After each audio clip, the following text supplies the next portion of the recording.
स्वागत है दोस्तों आप सभी का एजुकेशन स्टडी पॉइंट पर।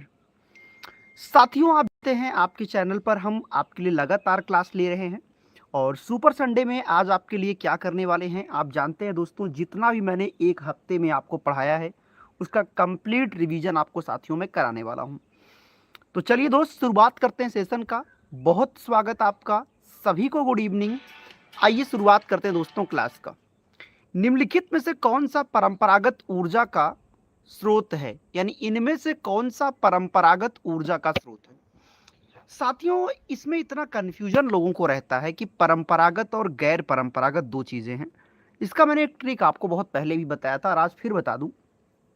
परंपरागत का मतलब होता है पास से परंपरागत और पास से पेट्रोल।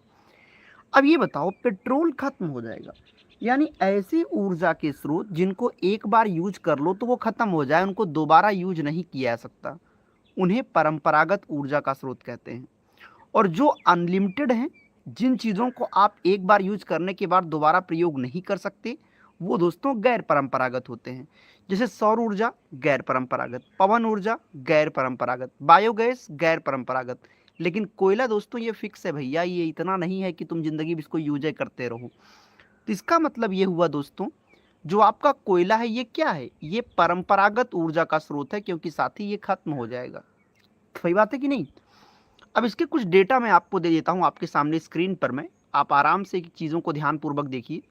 देखिए परंपरागत ऊर्जा के स्रोत में आपको क्या दिख रहा है जो खत्म हो सकता है। साथ ही आप देख रहे होंगे जैसे कोयला हो गया, ये खत्म हो सकता है।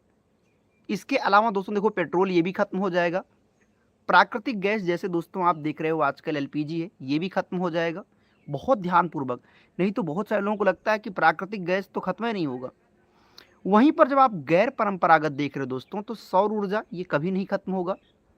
अगर आप साथ ही इसको देख रहे हो पवन ऊर्जा, ये कभी नहीं खत्म होगा। बायोगैस ये भी नहीं खत्म होगा। कूड़ा कचरा कभी खत्म हो सकता है। साथ ही इसके अलावा आप नीचे अगर देखना चाहो, प्राकृतिक गैस मैंने बताया जैसे एलपीजी आपका सिलेंडर, जल विद्युत सर कभी नहीं। अब देखो जल विद्युत, जल भी खत्म ही हो सकता है।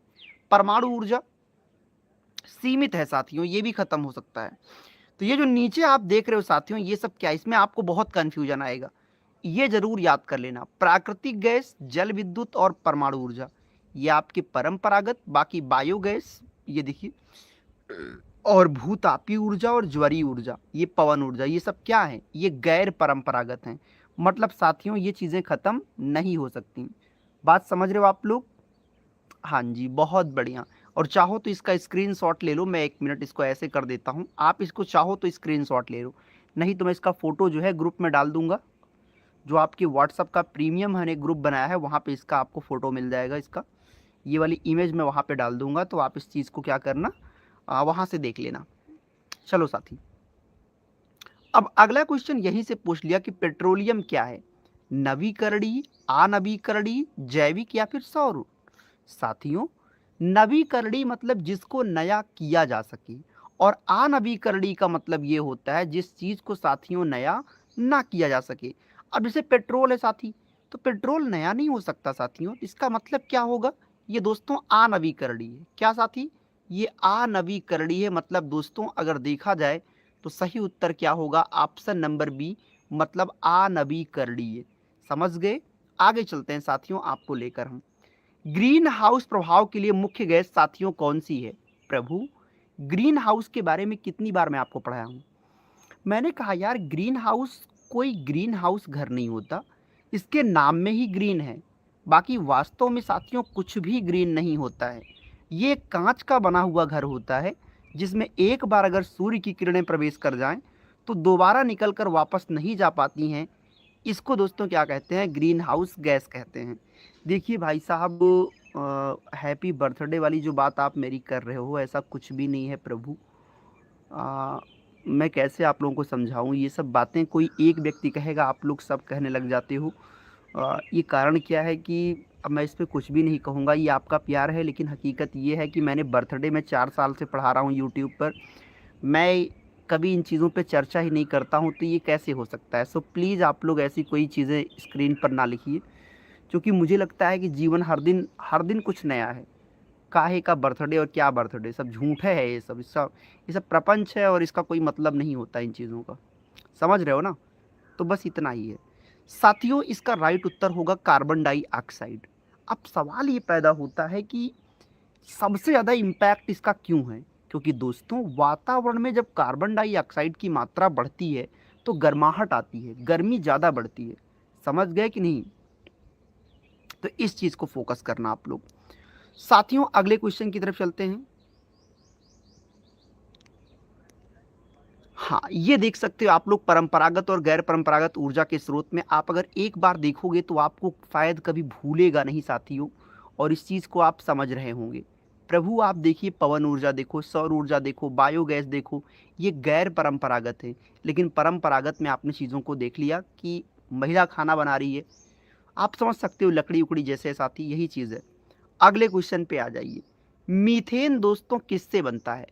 साथी मीथेन समझते हो? मीथेन को मार्स गैस कहते हैं।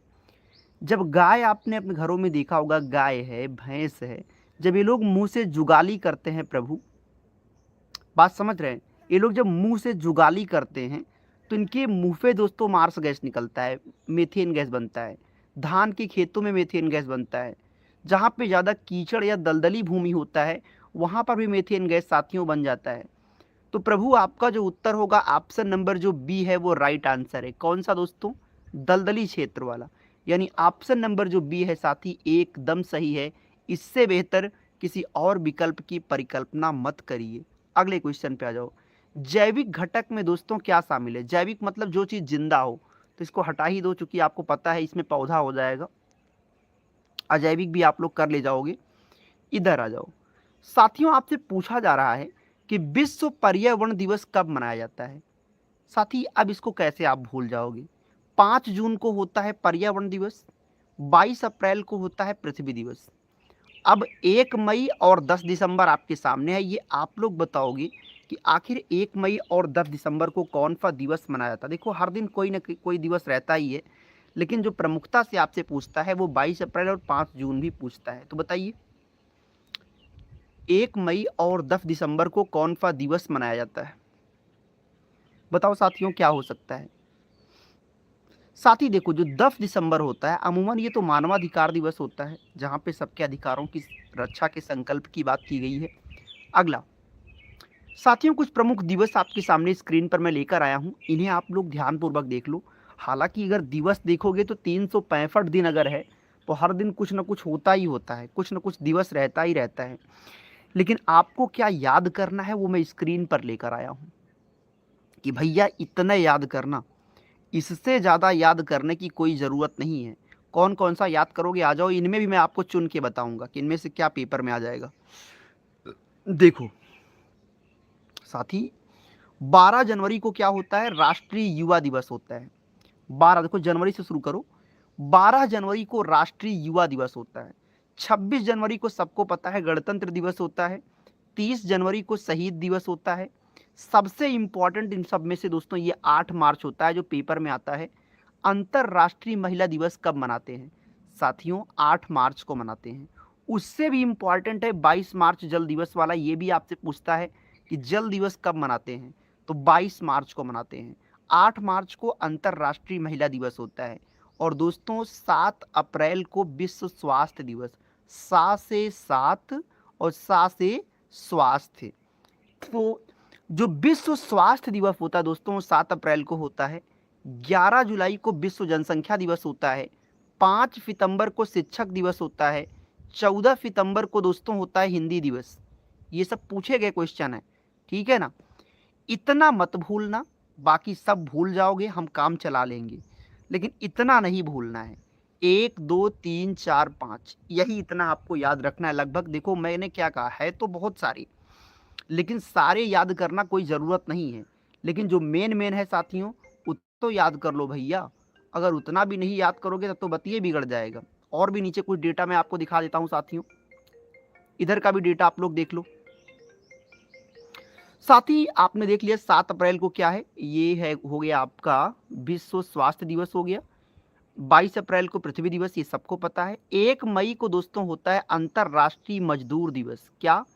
मजदूर दिवस। 5 जून में पहले ही बता चुका हूं। 21 जून को होता है अंतरराष्ट्रीय योग दिवस। 5 सितंबर को शिक्षक दिवस। समझ गए कि नहीं समझे साथी? और यहाँ पे 24 अक्टूबर को होता है संयुक्त राष्ट्र दिवस। हालांकि उतना इम्पोर्टेंट वो नहीं है। 14 नवंबर को बाल दिवस, ये इम्पोर्टेंट है थोड़ा सा। बस बस इतना पर्याप्त है। इसका भी मैं आपको जो फोटो है ना ग्रुप में भेज दूंगा। जो व्हाट्सअप का आपको प्रीमियम ग्रुप मैंने बनाया है, इसका फोटो सभी ग्रुप्स में आपको हमारे मिल जाएगा। तो जो मेन मेन जो निचोड़ है ना, इन्हें आप आराम से वहां से रिवीजन कर लीजिएगा। ठीक है, चलिए साथी अगले क्वेश्चन की तरफ मैं आपको लेकर चलता हूँ। पृथ्वी दिवस कब मनाते हैं साथियों? पृथ्वी दिवस मनाया जाता है आपका, आप सबको याद ही होगा, पृथ्वी दिवस मनाया जाता है साथियों कब? 22 अप्रैल को मनाते हैं। कितनी तारीख को? 22 अप्रैल। 21 मार्च को आपको पता है विश्व वानिकी दिवस। 5 जून को पर्यावरण दिवस। आगे दोस्तों, गर्म जलधारा को क्या कहते हैं ये तो सबको पता है।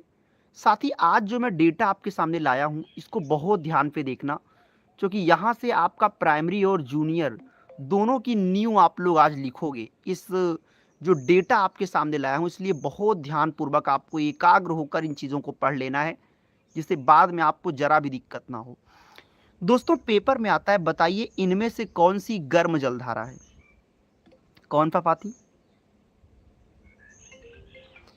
इनमें से कौन सा गर्म जलधारा है साथी, ये आपसे पूछता है। हाँ, नहीं याद होगा कोई बात नहीं है, मैं बता रहा हूँ क्या मेन मेन है। देखो दोस्तों, अगर आपसे पूछे कि गल्फ स्ट्रीम क्या है, तो कह देना गा से गल्फ और गा से गर्म जलधारा। और ठीक है, ब्राजील, ब्रा मतलब क्या होता है? ब्रा मतलब होता है जैसे कोई चीज जल रहा हो, तो जलना मतलब गर्म होना, मतलब ब्राजील भी क्या होगा दोस्तों आपका? ये भी आपका दोस्तों गर्म जलधारा होगा। इसके अलावा साथियों, क्यूरोसियो, रोस का मतलब दोस्तों होता है, कहते हैं बड़ा रोष है इनके अंदर, कभी भूलना नहीं है। रोष अगर होगा तो इंसान के अंदर क्रोध होगा, क्रोध का मतलब ही गर्मी ही होता है। तो क्यूरोसियो अगर आपसे पूछे कि कैसी जलधारा है, तो ये भी दोस्तों गर्म जलधारा है। और अलास्का, अलास्का का मतलब दोस्तों आप खुद दिमाग में लगा सकते हो कि कहीं पर जैसे आग सी लगी हो, आ से अलास्का, आग, आग मतलब गर्म जलधारा। और ऑस्ट्रेलिया के लोग आपको पता है दोस्तों, वो खेलते बिल्कुल आग जैसे हैं, तो पूर्वी ऑस्ट्रेलियाई धारा ये भी गर्म जलधारा है। और मोजाम्बिक, आपको पता है दोस्तों मोजाम्बिक ये भी गर्म जलधारा है। और अगुलहास, अगुल में आग खुद ही है, तो ये भी गर्म जलधारा है। साथ ही बहुत इंपॉर्टेंट है, हम आपको कैसे बताएं, इतना अगर याद कर लोगे तो इतना पता है कि गुरु ये तो गर्म जलधारा है ना, बाकी जो बच जाएगा वो सब ठंडी धारा है। ये गर्म हो गया ना, बाकी जो सब बच गया वो गर्म जलधारा है। बात समझ में आया? अब मैं आपको वचन देता हूं कि आप इसको देखते ही अभी बता दोगे। और एक बार ठंडी जलधारा भी सामने आपको एक बार रिकैप करवा दूं। आ जाओ, इधर आ जाओ। देखो लेब्रोडोर, तो कहोगे ला से लो, और लो मतलब ठंडा, तो ये दोस्तों ठंडी जलधारा है। कनारी, कनारी का मतलब क्या होता है? का से कम, कम मतलब ठंडी धारा, मतलब कम मतलब एकदम कम है, ठंडा है कनारी। बेंगुएला, बगुला वैसे भी ठंडे पानी में ही बैठता है, तो बेंगुएला मतलब क्या होगा? बगुला मतलब ये भी ठंडा है।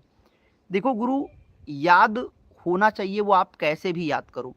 पेरू या हम्बोल्ट, देखो दोस्तों पेरू का मतलब क्या होता है? पेरू का मतलब आमतौर पर ये ठंड के लिए ही यूज होता है, तो ये भी आपका ठंडा है। कैलिफोर्निया, लोग ठंडी से बचने के लिए कैलिफोर्निया जाते हैं, गर्मी से बचने के लिए, तो ये भी आपका ठंडा हो गया। ओयासियो, और एक दोस्तों पश्चिमी, देखो पश्चिमी ऑस्ट्रेलियाई धारा जो होती है ये ठंडी होती है। और ओयासियो, देखो क्यूरोसियो और ओयासियो में फर्क है। हमने जब वहां बोल दिया क्यूरोसियो, क्यों रोसियो, रोसियो मतलब क्यों क्रोध है, मतलब वो गर्म है। और ओयासियो ये दोस्तों ठंडा है। समझ गए? इतना गुरु याद करना है। और अब एक दिन में तो नहीं याद होगा, ये मुझे भी पता है आपको, लेकिन इस वीडियो को 2-3 बार रिपीट कर करके देख लेना। और इसका जो इमेज है ना, ये आपको ग्रुप में हमारे मिल जाएगा, जो आपका व्हाट्सएप ग्रुप बना हुआ है, उसमें हम आपको इसका डाल देंगे। साथ ही आगे आ जाओ। अब देखो, देखते तुरंत कर लोगे। गल्फ स्ट्रीम विदाउट ऑप्शन करके बताओ, गल्फ स्ट्रीम किस प्रकार की जलधारा है? बताओ साथी, विदाउट ऑप्शन कर दो। गल्फ स्ट्रीम किस प्रकार की जलधारा है? अभी मैंने बोला गा से गल्फ, गा से गर्म है, ये गर्म जलधारा है। साथी आगे, लेब्रोडोर, हमने कहा सर लेब्रोडोर ला से लो होता है, लो मतलब ठंडा, तो क्या हो जाएगा साथियों इसका उत्तर?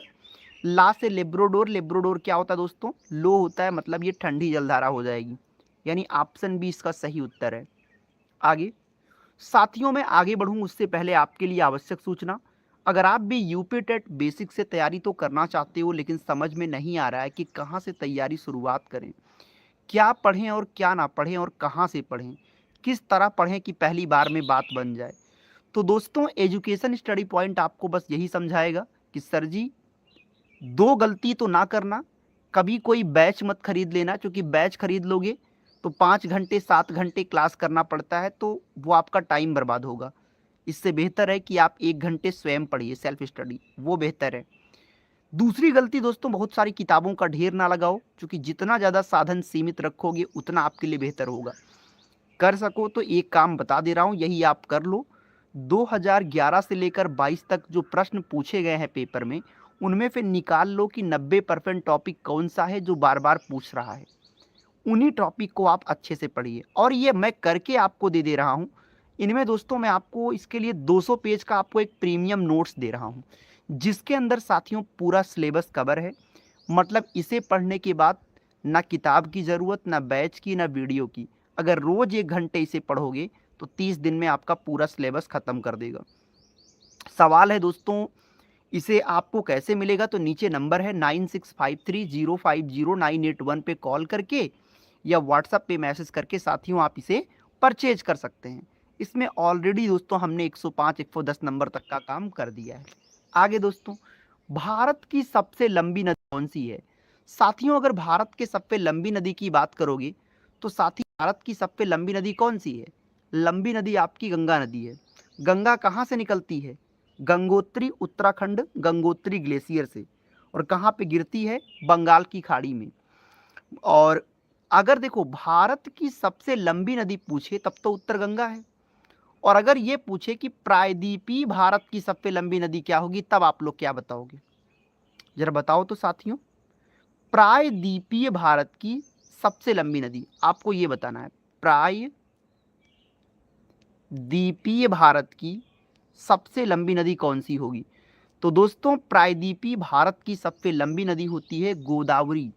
क्या होती है साथियों, गोदावरी, भूलिएगा नहीं, ये बहुत इंपॉर्टेंट पॉइंट है।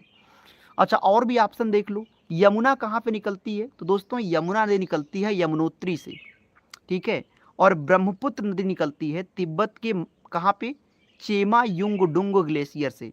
और नर्मदा की बात करो, मैंने इसका ट्रिक बताया था कि नाम है तो अमर हो जाएगा, नाम मतलब नर्मदा, अमर मतलब अमरकंटक की पहाड़ी, ठीक है।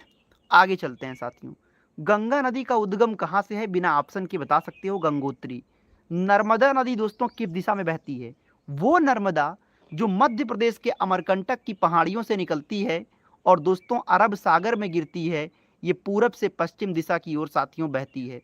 जाहिर सी बात है साथी, 14th का जो विकल्प नंबर बी होगा, इससे बेहतर विकल्प की अगर आप कल्पना कर रहे हो तो साथी फिर बेईमानी होगा। तो नर्मदा नदी किस दिशा में बहती है साथियों, नर्मदा नदी साथियों पश्चिम दिशा में बहती है। आपको इसे साथी भूलना नहीं है प्यारे भाइयों, ऑप्शन नंबर बी एकदम सही उत्तर है। अगला क्वेश्चन देखो, विश्व का सबसे ऊंचा पर्वत कौन सा है। साथियों दुनिया का सबसे ऊंचा पर्वत है माउंट एवरेस्ट,